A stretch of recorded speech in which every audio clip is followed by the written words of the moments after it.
अगर आपको संस्कृत लिखने नहीं आता है उसके पश्चात भी आपके संस्कृत में आराम से 6 नंबर आ जाएंगे।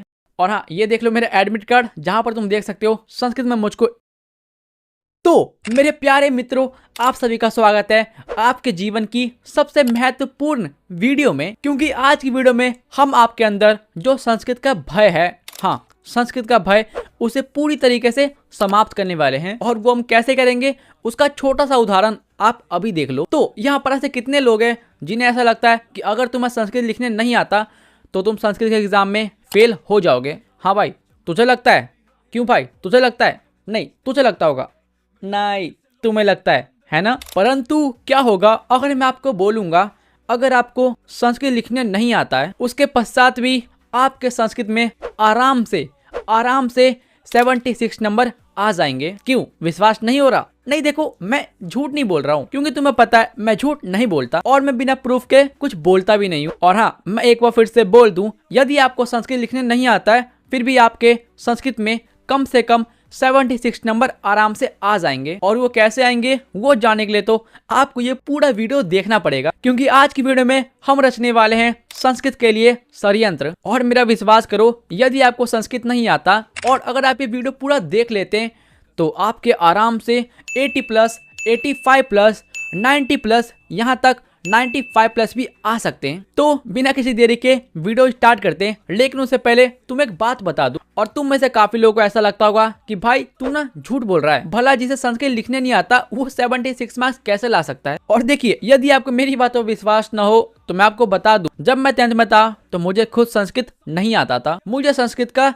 एस भी नहीं आता था। लेकिन उसके बावजूद मेरे 10th में संस्कृत में 82 मार्क्स आ गए थे। हाँ मुझे पता है ये बहुत ज्यादा नहीं है, लेकिन जरा सोचो मुझ जैसे बैक बेंचर को जिसे संस्कृत का एस भी नहीं आता उसको 82 मार्क्स कैसे आ गए। और अगर तुम्हें मेरी बातों विश्वास ना हो तो वीडियो के एंडिंग में मैं तुम्हें दिखा दूंगा अपना मार्कशीट। और एक बात बताऊं, मुझे यहाँ तक पता है कि जिन लोगों का संस्कृत वीक होता है उसके पीछे क्या रीजन है। क्या बोलते हो, बता दूं? सो देखो, यहाँ पर ऐसे जितने भी लोग हैं जिनकी संस्कृत वीक है उसके पीछे एक मेन रीजन है, और वो रीजन है 10th से पहले तुम सभी सीबीएसई बोर्ड या प्राइवेट स्कूल में पढ़ते थे जिसमें संस्कृत नहीं पढ़ाया जाता था। क्यों, मैं सही हूं ना? कमेंट करो। चलो ठीक है, बकवास बहुत ज्यादा हो गई, हम फटाफट अपनी वीडियो स्टार्ट करते हैं वरना तुम लोग भाग जाओगे।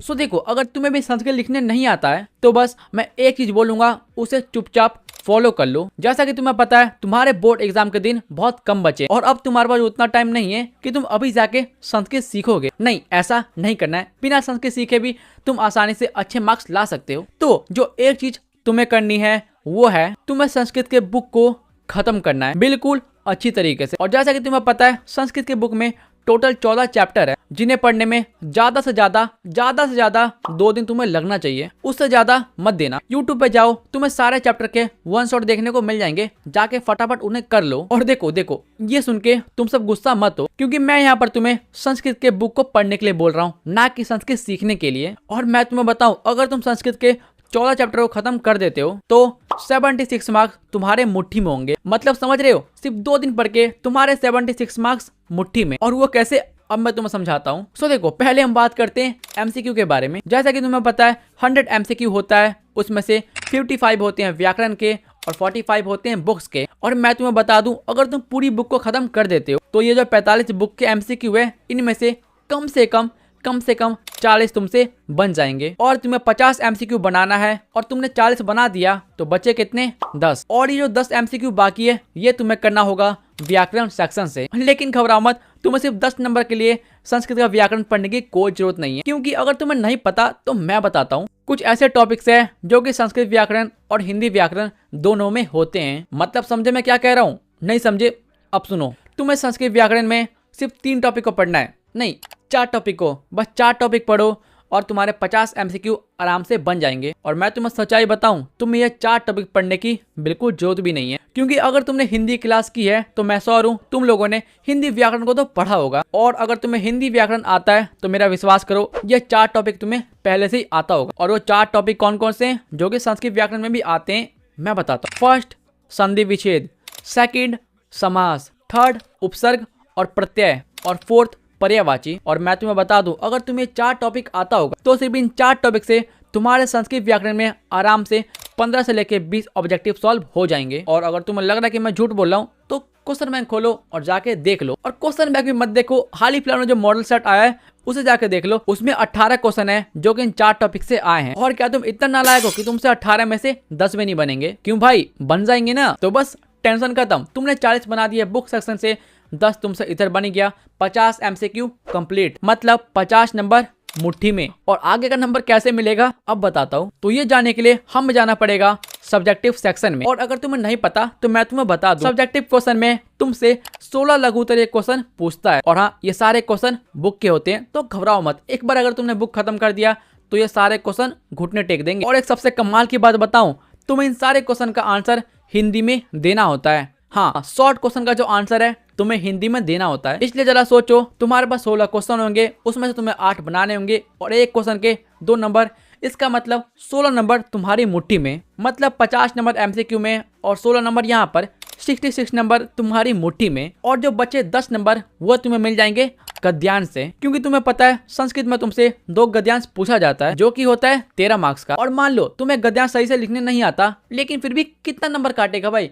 13 में से कम 10 नंबर आराम से मिल जाएगा। और 66 उधर और 10 नंबर ये हो गए पूरे 76 नंबर। और जरा सोचो, सिर्फ बुक पढ़ने से तुम्हारे संस्कृत के एग्जाम में 76 नंबर तो ऐसे ही आ रहे। तो मेरे दोस्तों इतना रो मत, जस्ट चिल मारो। लेकिन मुझे पता है तुम लोग 76 मार्क्स से सेटिस्फाइड नहीं होने वाले, इसलिए अब तुम्हारे पास बचे हैं 3 टॉपिक, जो कि है पत्र लेखन। तुम्हें 2 पत्र संस्कृत में लिखने पड़ेंगे जिसके तुम्हें मिलेंगे 8 नंबर। और उसके बाद आता है अनुच्छेद यानी कि निबंध, और निबंध करने के तुम्हें आराम से मिल जाएंगे 7 नंबर। और फिर बचा लास्ट में अनुवाद, और अनुवाद के तुम्हें मिलेंगे 6 नंबर। और ये जो लास्ट के 21 नंबर है ना, इन्हें तुम्हें अपनी मुट्ठी में कैसे करना है वो मैं बताता हूँ। और देखो, ये 21 नंबर के लिए तुम्हें संस्कृत को थोड़ा सा रटना पड़ेगा, मतलब तुम्हें थोड़ा प्रैक्टिस करना पड़ेगा। और घबराओ मत, इन तीनों टॉपिक में से कुछ ऐसे क्वेश्चन फिक्स होते हैं जो कि हर साल आते हैं। और अगर तुम कैसे भी करके उन क्वेश्चन को लिखना सीख जाते हो तो 21 नंबर तुम्हारी मुट्ठी में। इसका मतलब 76 नंबर पहले और 21 नंबर ये,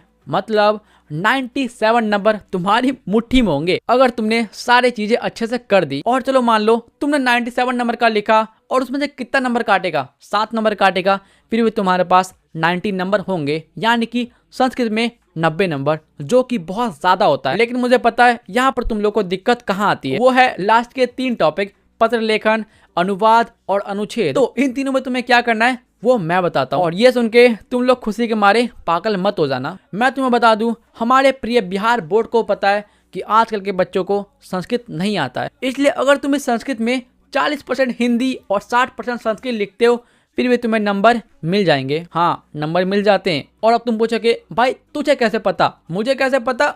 तुम भूल रहे हो क्या भाई, मैं खुद एग्जाम दे के आया हूँ कुछ साल पहले। और जैसा कि मैंने तुम्हें बताया, मुझे खुद संस्कृत नहीं आता था, इसलिए मैंने खुद 50% हिंदी लिखा था और 50% संस्कृत, लेकिन फिर भी मेरे 82 आ गए भाई, जो कि मेरे लिए बहुत थे। और तुम्हें यह संस्कृत और हिंदी मिला के लिखना कैसे, उसकी टेंशन मत लो, उसके ऊपर आएगी स्पेशल वीडियो। मतलब एक वीडियो आएगी अनुवाद पे, एक वीडियो आएगी अनुच्छेद पे और एक वीडियो आएगी पत्र लेखन पे, जिसमें मैं तुम्हें बताऊंगा संस्कृत में लिखने का छोटा सा ट्रिक, जिससे कि तुम्हें अच्छे खासे नंबर मिल जाएंगे। तो अब बताओ मेरी प्लानिंग कैसी लगी, मजा आया? और क्या संस्कृत से अभी डर रहे हो? मत डरो भाई, कुछ नहीं होता। और हाँ, ये देख लो मेरा एडमिट कार्ड, जहाँ पर तुम देख सकते हो संस्कृत में मुझको 82 मिले हैं। तो ठीक है, आज की वीडियो को इतना रखते हैं। मैं सो रहा हूँ, तुम लोगों को आज की वीडियो बहुत अच्छी लगी होगी। और अगर अच्छी लगी और अगर यहाँ से वीडियो देख रहे हो तो लाइक करो। और अगर तुम्हें मेरी बातें अच्छी लगी या कुछ भी समझ में आया तो प्लीज सब्सक्राइब करना। और हाँ, एक और रिक्वेस्ट, इस वीडियो को अपने उस दोस्तों के पास शेयर करो जिसे संस्कृत नहीं आता है। और नेक्स्ट वीडियो किस टॉपिक पर चाहिए कमेंट करना, मैं तुम्हारे लिए हमेशा हाजिर हूँ। आखिरकार तुम सब मेरे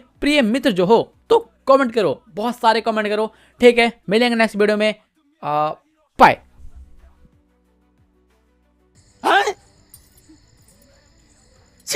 ससुर